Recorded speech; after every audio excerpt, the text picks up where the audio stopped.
The envelope was sealed with wax and addressed in handwriting that matched neither victim's penmanship. On March 15, 2017, Dmitry Kozlov and Anya Peterson loaded their converted Ford Transit van with camping gear and drove south from Portland, Oregon toward Death Valley National Park. Kozlov, 28, worked as a software engineer for a renewable energy startup. Peterson, 26, taught third grade at Roosevelt Elementary. They had been together for 4 years and planned to propose marriage during their desert camping trip. Security footage from a Chevron station in Lone Pine shows them purchasing water and trail mix at 3:47 p.m. on March 16th. Kozlov wore a blue REI jacket. Peterson carried a leather journal she had owned since college. Both victims maintained detailed social media presence documenting their relationship. Kozlov posted photos of homemade pasta dinners every Sunday. Peterson shared classroom updates and pictures of her students' art projects. Their Instagram accounts showed weekend hikes in the Columbia River Gorge, camping trips to Crater Lake, and a Christmas morning photo where Kozlov wore reindeer antlers while making coffee. Peterson kept a succulent garden on their apartment balcony. She watered it every Tuesday before work and photographed new growth. Their neighbors described them as quiet and reliable. The apartment manager said they always paid rent 3 days early. On March 16th at 8:23 p.m., Peterson sent a text message to her sister reading, "Found perfect spot off Saline Valley Road. No cell service after this. See you Sunday." The message was transmitted from a cell tower 47 miles northeast of their planned campsite. Phone records show no further activity from either device. Their families expected contact by March 19th, when the couple was scheduled to return to work. Kozlov's supervisor called police after he failed to appear for a Monday morning project meeting. The missing persons report was filed at 11:15 a.m. on March 20th. Search and rescue teams deployed ground crews and helicopter surveillance across a 200 square mile area of northwestern Death Valley. Volunteers examined every dirt road, wash, and canyon within a day's drive of the couple's last known location. The search included thermal imaging flights and cadaver dogs. Teams found no tire tracks, clothing fragments, or equipment. Temperatures during the search period ranged from 89 to 103 degrees Fahrenheit. Sand and wind had erased all surface evidence within 72 hours of the couple's disappearance. The official search was suspended after 8 days. Private investigators hired by both families continued searching for 6 months. They interviewed gas station attendants, park rangers, and local residents. A prospector named Eugene Hathaway reported seeing a white van on Saline Valley Road around sunset on March 16th, but could not identify the occupants or license plate.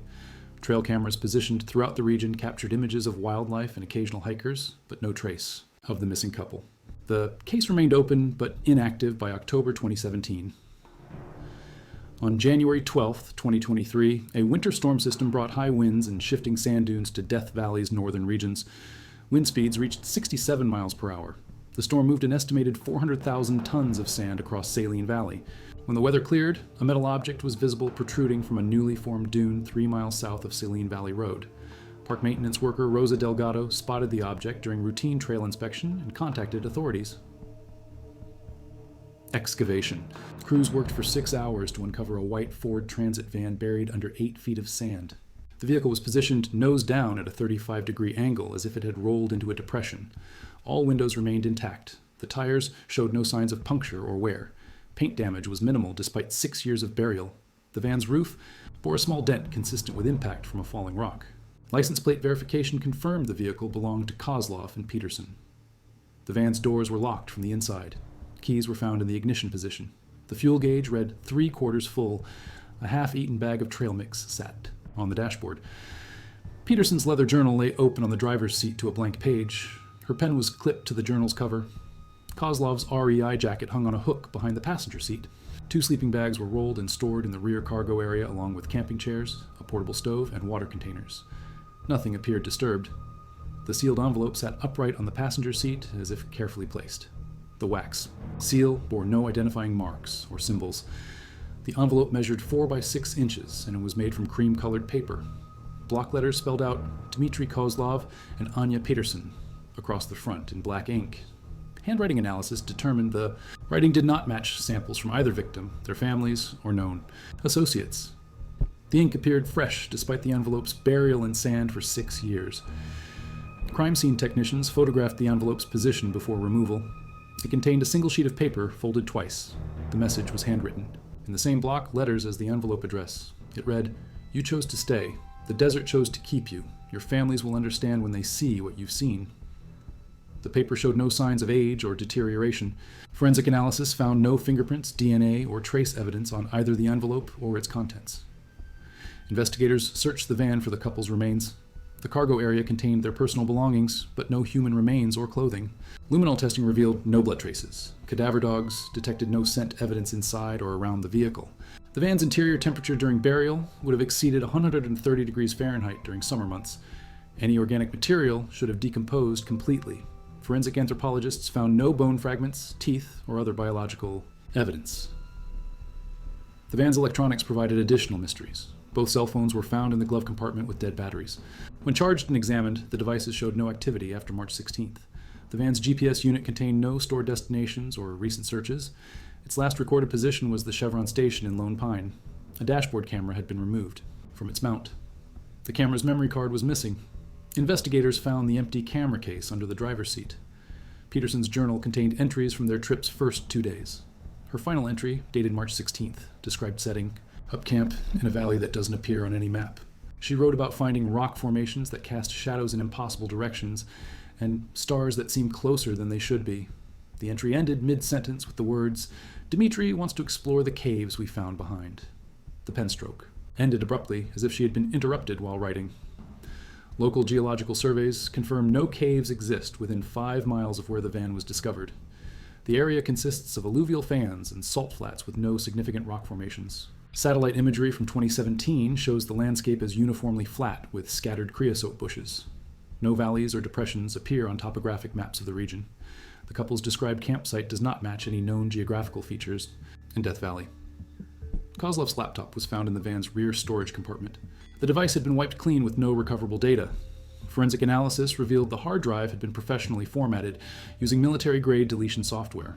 The laptop's browser history, email accounts, and personal files were completely erased. Even deleted file fragments could not be recovered. The laptop's last recorded internet connection occurred at their Portland apartment on March 14th. Investigation into the couple's background revealed no debts, enemies, or conflicts that might explain their disappearance. Bank records showed normal spending patterns leading up to the trip. Credit cards were not used after March 16th.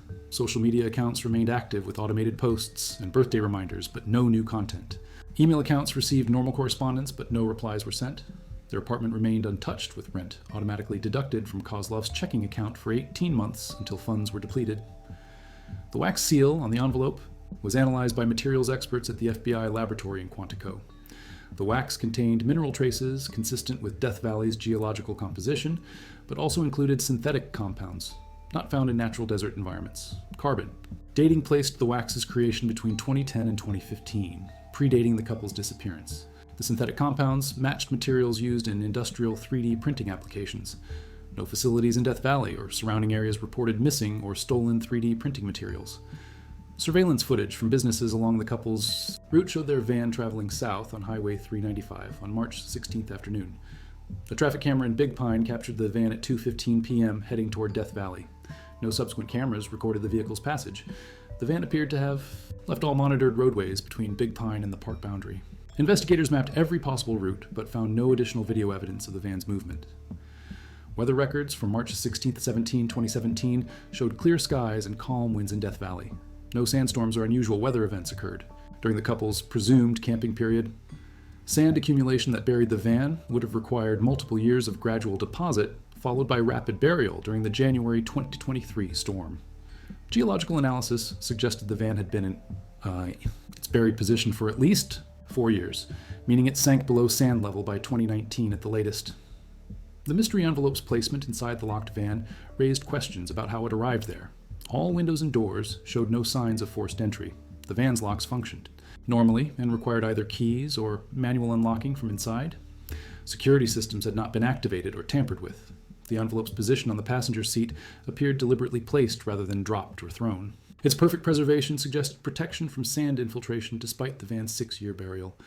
Interviews with Death Valley Park personnel revealed no record of Kozlov and Peterson registering for camping permits or checking in at visitor centers.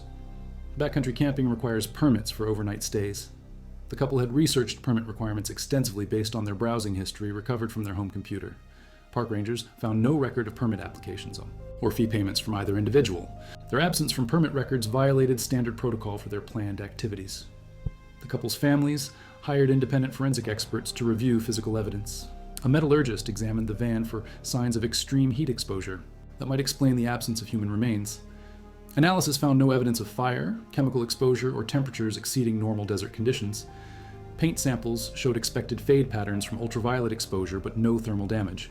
Metal components remained structurally sound with normal oxidation patterns for the burial environment. Psychologists consulted on the case noted the message's unusual phrasing and tone. The phrase, "you chose to stay," implied deliberate decision-making by the victims. "The desert chose to keep you," suggested anthropomorphization of the landscape.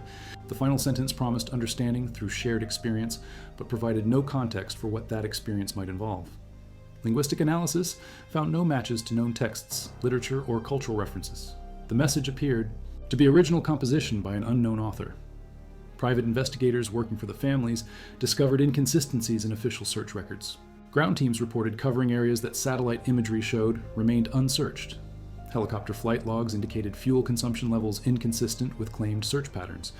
2 search volunteers reported finding tire tracks that were not documented in official reports. The tracks led toward areas that were subsequently declared inaccessible due to terrain conditions. A trail camera positioned near Saline Valley Road captured images during the couple's disappearance timeframe. The camera belonged to wildlife. Researcher Dr. Marcus Hendricks, who was studying desert bighorn sheep migration patterns.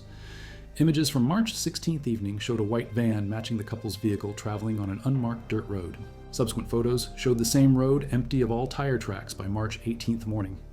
Dr. Hendricks reported the images to investigators in 2017, but was told the road in question had been thoroughly searched. The van's mechanical condition provided additional puzzles. Fluid levels remained normal despite 6 years of burial.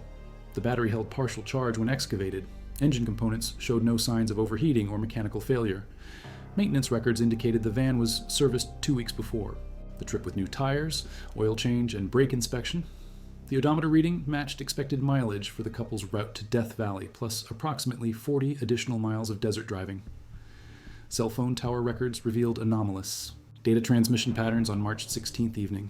Both victims' phones attempted to connect to cellular networks every 30 seconds between 9:47 p.m. and 11:23 p.m., despite being in an area with no tower coverage.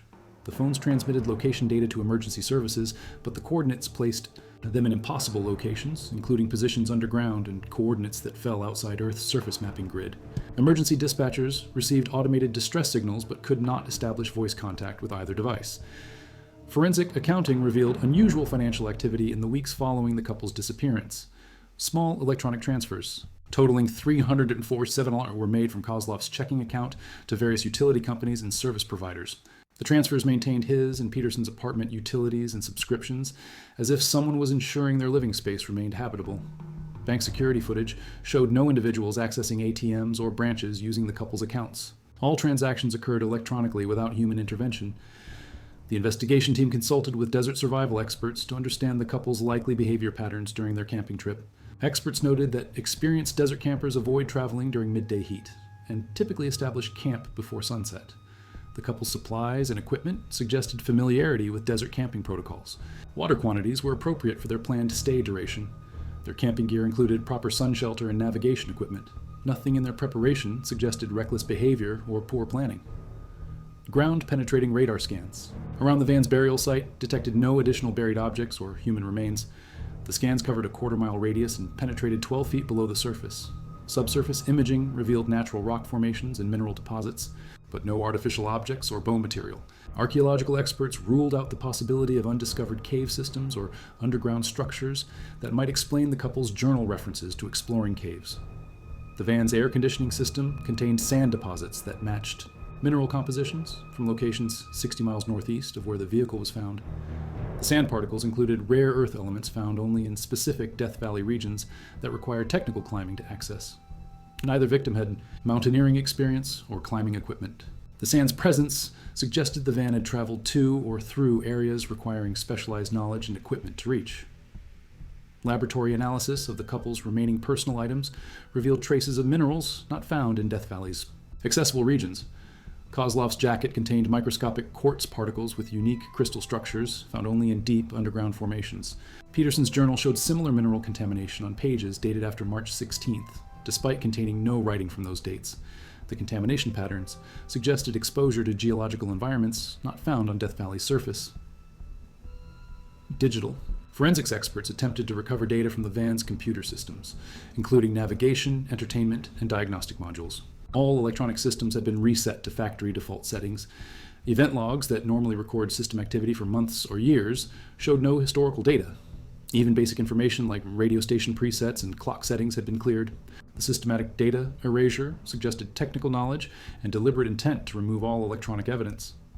The couple's camping equipment included a satellite emergency beacon that should have activated automatically if they encountered distress.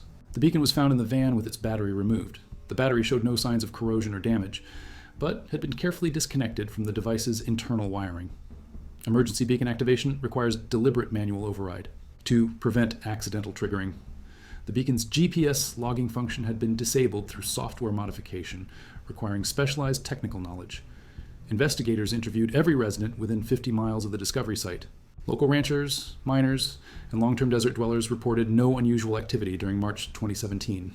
However, several individuals mentioned seeing unusual light phenomena in Death Valley skies during that time frame. Descriptions included lights that moved against the wind and illumination from underground sources.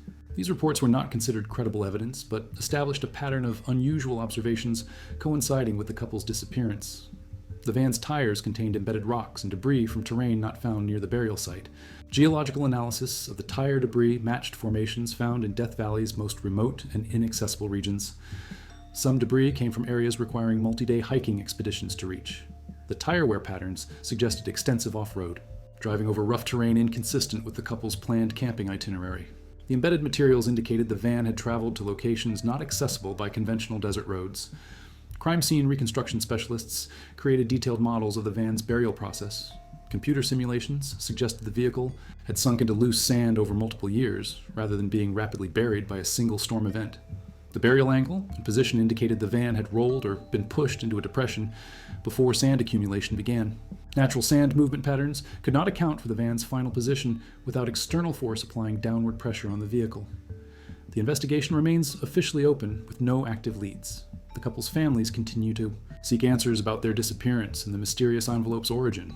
Reward funds totaling $75,000 remain unclaimed for information leading to resolution of the case. The van has been released to the families and stored in a private facility.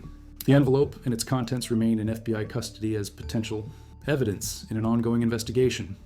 No suspects have been identified, and no charges have been filed in connection with the disappearance. Death Valley National Park officials have increased patrol frequency in areas surrounding the discovery site. Warning signs have been posted advising visitors to register for permits and maintain regular contact with park services. The case has been featured in multiple true crime documentaries and podcast series. Despite extensive media coverage and public interest, no new evidence has emerged to explain what happened to Dmitry Kozlov and Anya Peterson during their final night in Death Valley. The sealed envelope remains the investigation's most perplexing element. Its contents suggest knowledge of the couple's fate while providing no concrete information about what occurred. The messages promise that families will understand when they see what you've seen, implies shared future experience, but offers no timeline or mechanism for such understanding. 6 years after their disappearance, Kozlov and Peterson's families continue waiting for answers that may never come.